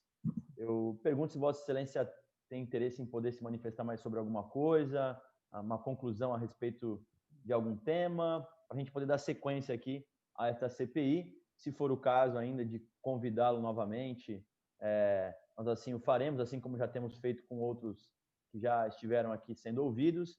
Mas eu quero, em nome dos colegas, agradecer a sua presença, a participação, que pode contribuir aí com esse assunto que é tão importante para a democracia brasileira. E, de qualquer forma, a gente está à disposição para poder receber os documentos que o deputado Paulo Fiorilo já havia falado no início aqui da fala. Farei contato com a assessoria, pelo que eu entendi, ele vai, inclusive, formalizar isso por requerimento. Isso. Mas a nossa assessoria da CPI fará contato aí com com a do senhor, para que a gente possa receber os documentos e passar aos deputados, se for o caso de ser também em segredo de justiça, nós também nós mantemos aqui o documento em segredo de justiça também, com a responsabilidade de cada deputado ao pegá-lo. Mas passo a palavra para que o senhor possa concluir aqui a sua participação na CPI das fake news da Assembleia Legislativa de São Paulo. Presidente, primeiro eu quero renovar meus cumprimentos a todos e dizer do meu respeito à instituição, à Assembleia, que é o Estado que realmente move o país e que tem uma grande responsabilidade, e eu me sinto muito honrado em poder contribuir com isso e contribuir com o meu país, até porque esse realmente é o propósito do nosso ingresso na vida pública, por um tempo, né, deputado? Porque, como faziam os gregos na Grécia Antiga, a gente vai por um tempo, depois volta. Eu tenho um filho de 2 anos, graças a Deus, depois de tudo, eu recebi mais 2 filhos, hoje um com 5, outro com 2, né? Então, esses dias o presidente estava alegre, falando que ele, com 65 anos, tinha uma filha de 9, pois eu, com 67, tenho um de 2. Né? E essas são as alegrias da nossa vida e queremos contribuir com um país melhor, ver nosso povo sorrir mais, ver realmente as nossas instituições funcionando, e me sinto honrado com a possibilidade, cumprimento a todos, espero ter sido útil e continuo à disposição no que eventualmente vossas excelências entenderem que eu possa contribuir para um bom resultado dessa comissão e termos realmente daí surgindo novas formulações que possam auxiliar a que sejam preservadas nossas instituições e a verdade e a lei. Obrigado, doutor Belmonte. Também quero aqui ser solidário à perda do seu filho, como outros colegas já falaram, desejar que Deus possa iluminar sua família, seus filhos também. E, se for o caso, nós faremos contato novamente. Mais uma vez, agradeço em nome dos colegas a sua participação nesta CPI. E aqui, o senhor está liberado para poder dar sequência aí ao seu dia. E, mais uma vez, agradeço a sua participação. Nós temos uma outra pauta aqui para poder tratar, então vou liberar o senhor da nossa reunião. Muito obrigado, presidente. Agradeço a todos, um bom dia a todos. Um ótimo dia. Senhores, dando sequência aqui, deputado Paulo Fiorilo, Vossa Excelência está com a palavra. Então, duas questões, não sei se o senhor pode ajudar. Nós temos notícia do inquérito do Supremo, assim, a gente se foi reiterado, porque nós ouvimos o depoimento, ele falou a verdade, que ele não mente e tal, e falou, vamos ver se ele manda os documentos. Os outros também são citados, a gente precisava ter pelo menos algum elemento. O senhor tem informação? E segunda pergunta, já encerro. Se os colegas e colegas tiveram já acesso ao material do TJ, que eu queria iniciar algumas perguntas, alguns requerimentos a partir da semana que vem, para a gente poder pedir informações e tal. Então, eu vi que a deputada Mônica levantou a mão dizendo que sim, eu não sei se as outras deputadas e deputados já acessaram. Deputado Paulo, em relação ao Supremo Tribunal Federal, nós já reiteramos, e eu confesso que ainda não obtivemos um retorno deles, nós vamos insistir. Infelizmente, o Supremo, nesse sentido, tem sido mais vagaroso a dar os retornos. No caso do Tribunal de Justiça, alguns parlamentares já acessaram esses documentos, e aí os parlamentares, né, têm à disposição. Aqueles que não acessaram ainda, eu reitero que é só fazer contato com a assessoria, os assessores têm um grupo também, e os documentos estão à disposição de qualquer parlamentar membro dessa CPI. Alguns pegaram, outros não também, e aí cada parlamentar que tem a liberdade para poder, se achar necessário pegar, se quiser tirar cópia de algum assunto e tal, tem essa liberdade também. Eu peço para que sempre vá com um pendrive, porque tem bastante documento. Não sei se os deputados querem se manifestar a esse respeito, mas é isso. Com relação ao Supremo, eu aguardo o retorno. Com relação ao Tribunal de Justiça, os documentos continuam à disposição de todos.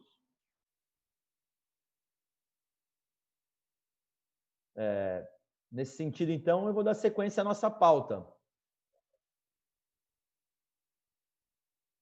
Vou dar sequência à pauta, então. Nós temos requerimentos para serem deliberados. Acho que todos estão com a pauta em mãos.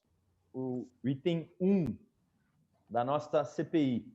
Requerimento de autoria do deputado Paulo Fiorilo. Requer que seja deliberado por essa CPI o convite ao excelentíssimo senhor governador João Dória com o objetivo de prestar informações de que tenha conhecimento a esta CPI das fake news. Pela ordem, presidente. Discussão, com a palavra, a deputada Carla Morando. Gostaria de fazer um pedido de vistas sobre esse requerimento, por favor. É regimental o pedido de Vossa Excelência, vistas concedida. Passamos ao item 2 da pauta. Requerimento de autoria do deputado Paulo Fiorilo. Requer que seja deliberado por esta CPI o convite ao excelentíssimo senhor Márcio França, ex-governador do estado de São Paulo, com o objetivo de prestar informações que tenha conhecimento a esta CPI. Presidente, pela ordem. Com a palavra, deputado Thiago. Gostaria de pedir vista desse requerimento também. É regimental, está concedido vistas do item 2 da pauta. Item 3, requerimento de autoria da deputada Mônica, da bancada ativista, requer nos termos regimentais que seja oficiada a Prodesp, solicitando informações constantes no processo deliberado da 7ª Vara Cível do Foro Central da Comarca de São Paulo, sobre quais os órgãos públicos e os perfis de acesso dos usuários e servidores, assim como os respectivos setores, departamentos e gabinetes vinculados aos IPs de conexão utilizados para a disseminação de postagens mencionadas em tal processo. Em discussão, o requerimento. Pela ordem, presidente. Com a palavra, a deputada Janaína. Esse caso não é o mesmo que já chegou, que o TJ já enviou as cópias, que tem a ver com o deputado Douglas?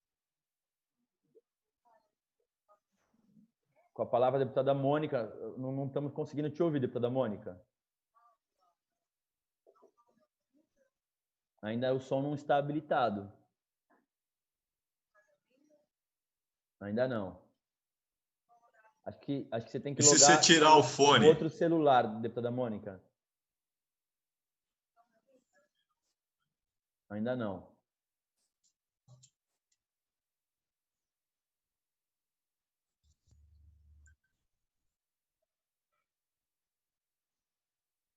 Estamos em discussão do item 3 da nossa pauta, um requerimento de autoria da deputada Mônica Seixas, oficiando a Prodesp,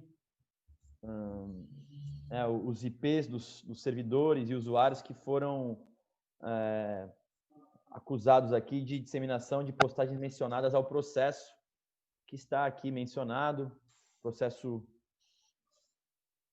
1.21.384.40.19.8.26.0100 da 7ª Vara Cível do Foro Central da Comarca de São Paulo. Não sei se a deputada Mônica conseguiu liberar o som aqui. Deputada Mônica. Agora. Ainda não, deputada Mônica. Tentando logar, pelo que eu entendi, aqui no outro aparelho, mas não está conseguindo ainda. Logou. Deputada Mônica, agora logou. Vossa Excelência tem a palavra em discussão. Oi. Eu vou pedir para que possa abaixar. Deixa eu desligar aqui o... Para não dar eco. Ok. Oi, bom dia. Desculpa e obrigada pela paciência. Deputada Janaína, eu não posso falar muito sobre a resposta do TJ que a gente recebeu. Ele cita sobre um período de tempo específico. Eu estou perguntando como é que está o comportamento em outro período de tempo específico. Eu quero saber sobre esses IPs, sobre essas violações apontadas nesse processo em outro período de tempo, em um período de tempo estendido, para saber se o comportamento segue. É basicamente isso. Ainda em discussão, item 3. Não havendo mais quem queira discutir, passaremos, então, à deliberação. Como vota a deputada Janaína Pascoal? Até por entender que está sob apuração do TJ, Excelência, e também sem tirar a legitimidade da colega, eu prefiro me abster. Ok. Registrado. Como vota o deputado Paulo Fiorilo? Favorável. Registrado. Como vota a deputada Carla Morando? Favorável. Registrado. Como vota a deputada Mônica Seixas? Favorável. Registrado. Como vota o deputado Edmir Chedi? Deputado Edmir Chedi? Bom, deputado Arthur Duval, como vota Vossa Excelência? Voto abstenção. Ok. Deputado Edmir Chedi, na escuta, Vossa Excelência está logado, mas não estou conseguindo ouvi-lo. Deputado Sargento Neri, Vossa Excelência está logado. Bom, de qualquer forma, o requerimento está aprovado com 3 votos. Deputado Edmir Chedi? Não. Ele está no Palácio. Item 3 da pauta. Eu já percebi também. De qualquer forma, agora apenas para a ciência, tem o material recebido do professor Wilson Gomes, encaminhado em resposta ao requerimento 51 de 2020, salvo engano, do deputado Paulo Fiorilo. Dessa forma, nós concluímos aqui com a palavra do deputado Paulo Fiorilo. Não, só para não... Eu não sei como é que ficou o encaminhamento depois, deputado Caio, com relação aos próximos depoentes, a dúvida de como é que nós vamos proceder, se o senhor pudesse esclarecer. Deputado Paulo, o que eu fiz? Eu estou abrindo um leque grande de tentativas de convites. Então, assim, todos aqueles que estão oficialmente convidados, eu estou fazendo o convite. O que a gente pode fazer agora, eu acho que se Vossa Excelência protocolar um requerimento transformando os convites em testemunha, para que a gente possa ao menos ter a segurança aí da assinatura desse termo não sei como é que eles chamam aqui. Termo de compromisso, deve ser. Isso, termo de compromisso. Aí eu me comprometo em tentar fazer uma reunião com a máxima urgência na terça-feira, por exemplo, apenas para a gente poder confirmar isso, ou mesmo, enfim, é que eu não sei se nós conseguimos aqui. Da outra vez eu tentei fazer isso e nós tivemos problema de fazer isso só verbalmente, né? Só para ajudar, eu não sei como pensa a deputada Janaína, a deputada Carla e a deputada Mônica, o Arthur, o Sargento Neri. Eu não estou propondo a gente fazer de forma verbal, mas é assim, só para a gente poder também ganhar tempo. Se não tiver acordo, não tem sentido a gente apresentar requerimento na semana que vem. A ideia era continuar como convite, nós não estamos mudando, mas o depoente ele virá na condição de convidado testemunha, o que faz com que ele assine, que é aquela discussão que a gente fez antes do Belmonte falar. Eu não sei se a Carla, se a Janaína e se a Mônica concordam. Se tiver acordo, a gente apresenta na semana que vem e segue o jogo, entendeu? Se não tiver acordo, continua os convites e a gente fica Paulo, deixa eu só esclarecer para não ter dúvida. Eu estou à disposição para poder ajudar e acho também que nós temos que ter esse compromisso de cada convidado que estiver aqui. E penso que, pelo que eu ouvi, esse é um sentimento de todos os colegas. Agora, ou nós fazemos uma mudança de convite para convocação, ou não tem outro caminho, entendeu? Nós precisamos formalizar isso. Não, mas não é convocação, Caio. Não é convocação. Não é convocação. Ele continua como convidado, testemunha. Se ele não quiser vir como convidado, aí a gente pode convocar. São passos, mas testemunha é uma condição. Pela ordem, presidente. Eu vou confirmar isso aqui, deputado Paulo. Já passa a deputada Janaína, mas o próprio doutor Benetton me disse que só existem 2 possibilidades de participação na comissão: convite ou convocação. A convocação é aquela que tem que assinar o termo de compromisso. No caso do convite, é mera contribuição, que nesse caso ele não precisa assinar esse termo. Eu vou confirmar isso para Vossa Excelência, deputado Paulo, mas me parece que essas as únicas 2 condições de ouvir testemunhas ou convidados. Vou passar a palavra à deputada Janaína Pascoal. Sim, presidente. Eu compreendo a preocupação do deputado Paulo e é um pouco frustrante quando a pessoa vem e se nega a assinar ou afirmar esse compromisso. Mas a verdade é uma só, né? É um direito constitucional o cidadão não se incriminar. Então, assim, nós estamos chamando pessoas, ainda que na condição de convidadas, que são mencionadas em inquéritos, que são mencionadas em CPMIs. Essas pessoas, de certa forma, estão sob apuração. Então, o risco que nós corremos, obrigando essas pessoas a assinarem um termo, é essas pessoas não participarem. E é um direito constitucional guardar o silêncio. Então, é assim, tecnicamente, quando é convocação, é inerente à convocação que o cidadão vai ter que assinar o termo. Quando é convite, não é inerente. O termo, né, não implica. Nada impede que, quando a pessoa compareça atendendo o convite, que ela seja perguntada. Olha, muito embora o senhor, a senhora tenha sido convidado, nós perguntamos se o senhor, a senhora assume o compromisso de dizer a verdade. É um direito da pessoa dizer, prefiro não assumir, porque eu não posso me incriminar, dado que estou no inquérito, que estou numa CPI. Eu acho que é mais produtivo nós seguirmos convidando, fazemos a pergunta, como fizemos hoje, o depoente preferiu não assumir o compromisso, e na hora do relator e dos subrelatores avaliarem as informações, eles levam em consideração, né, o fato do depoente ter ou não assinado o compromisso. Eu tenho medo, eu entendo a preocupação do colega Paulo, é procedente, mas eu tenho medo de nós endurecermos o nosso formato e, com isso, não conseguirmos nenhum depoimento. Nós já estamos com dificuldade com os políticos, por força do período e tudo mais. Se nós obrigarmos a assinatura do compromisso, acho que muita gente vai comparecer e vai ficar em silêncio, porque são pessoas que estão sob investigação. Seria isso, presidente. Essa é uma deliberação que nós temos que tomar, é uma decisão, né, do ponto de vista político aqui desse colegiado. Mas realmente, deputado Paulo, a informação é essa. Não existe outra possibilidade. Ou ele é convidado, e aí não tem a obrigatoriedade de assinar esse termo, ou ele é convocado como testemunha, e aí sim o termo é uma condição para o depoimento. Aí nós temos que deliberar a respeito de transformar os convites em convocações ou manter os convites, como a deputada Janana falou, e aí conforme o convidado, ele pode assinar ou não assinar. Eu posso fazer isso, talvez até, vamos pensar assim, eu fiz isso nos bastidores, né? Eu não fiz isso ao vivo, eu posso pelo menos constar, olha, o convidado se negou a assinar e tal, mas de fato, juridicamente, o convidado não é obrigado a assinar. Deputado Paulo, Vossa Excelência tem a palavra. Acho que foi por isso que eu perguntei, para a gente também não polemizar e desnecessariamente perder tempo.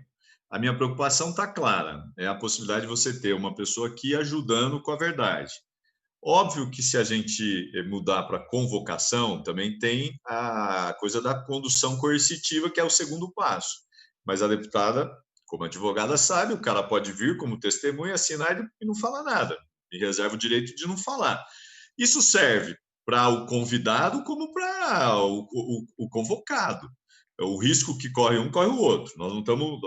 Não é isso que vai mudar. E se ele for convocado, ele é obrigado a vir. Ele pode vir, mas não falar. Se ele for convidado, também pode vir não falar. Então, assim, o que eu queria sugerir? Eu não sei se já temos aí o próximo. A gente ainda tem, acho que, mais 4 empresários. E depois tem os assessores. Vamos insistir ainda no convite. A gente faz o que o senhor fez com o Belmonte. E aí avalia. Se for o caso, a gente repensa a partir do que aconteceu. Por exemplo, no caso do Belmonte, ele negou, em que pese ele tenha cometido um equívoco, no caso dos empresários, depois ele reconhece que ele conhecia um que está lá no processo, né? Mas, assim, não me pareceu que ele ali omitiu alguma outra informação, porque ele disse que não participou. Depois, se comprovar, é outra situação. Então, minha sugestão para a gente não perder tempo já tem o próximo convidado? Bom, não tem, vai ter. Deputado Paulo, a senhora Luísa Bandeira é aqui, nós estamos aqui em contato, é a que mais tem se prontificado a participar. Quem que é? Belmonte. A Luísa Bandeira é da DRF Lab. Mas então, não é empresário. Tá. Não, nós encaminhamos para todo mundo, deputado Paulo. E até o momento também não tivemos o convite. Eu quero reforçar aqui para que o pessoal da assessoria possa me ajudar a reiterar esse convite para todos os empresários que já estão aprovados aqui nessa CPI. E pela oportunidade, também cobrar as respostas do empresário que a gente encaminhou perguntas, o Edgar, se eu não estiver enganado, ok? Ok. Tá, então vamos, a gente vê a próxima semana e aí avaliamos qual é a decisão. Combinado, então. Combinado. Dessa forma... não havendo nada mais a tratar, eu agradeço a presença de todos os colegas deputados, deputada Janaina Pascoal, deputado Paulo Fiorilo, deputada Carla Morando, deputada Mônica Seixas, deputado relator Sargento Neri, deputado Arthur Duval, deputado Sargento Neri, deputado Edmir Chedi, deputado Thiago Auríquio, que participaram também da CPI. Agradecer a procuradoria aqui da Alesp, doutor Benetton e doutora Vanessa, toda a assessoria, e desejo um ótimo dia a todos. Muito obrigado aí pela participação. Um abraço.